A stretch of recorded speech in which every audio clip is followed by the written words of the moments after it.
Grace and peace be unto you from God our Father and the Lord Jesus Christ. This is Dudley Weaver with a reflection for Lent. Afraid to ask. They went on from there, from the foot of the Mount of Transfiguration, and passed through Galilee.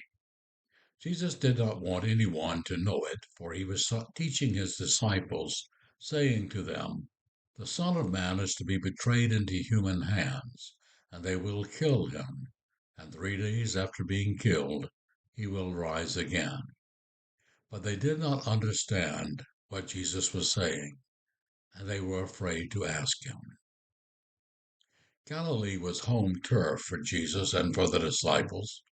It was in Galilee that he first called them to follow him, and they left behind their families, their homes, their work, and their friends, all that was familiar. Now it is in Galilee that Jesus tells them for a second time what to expect in Jerusalem: betrayal, death, and something called resurrection. To be honest, that wasn't at all what they anticipated when they left everything behind to follow him. Galilee, for you and me, whatever it may be, a place, a time, a gathering, an event, it's where our lives connect and reconnect with Jesus. It is where we experience the presence and the call of Jesus, and we give ourselves to follow him. But it may also be a time when we are confronted with the question of why follow him at all. For me, Galilee was each time I struggled with my call to parish ministry, the times when I was tired and weary, discouraged and disillusioned, and ready to be through with it all. Galilee is the time and the place when and where the radical nature of the gospel confronts us.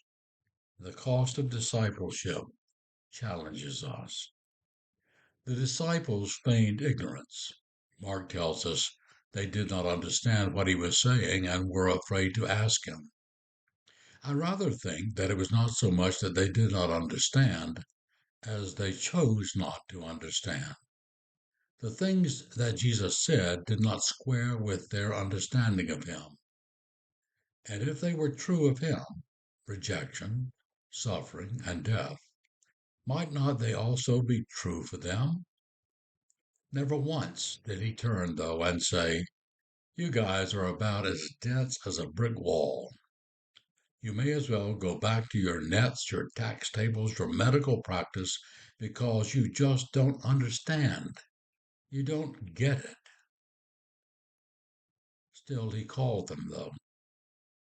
Still, he used them through their confusion, their doubt, and their half hearted obedience, even as he does us when we don't understand him or choose not to understand him. Still, he uses us, calls us to follow in his footsteps. May God bless you this day and always, and thank you for listening and watching today.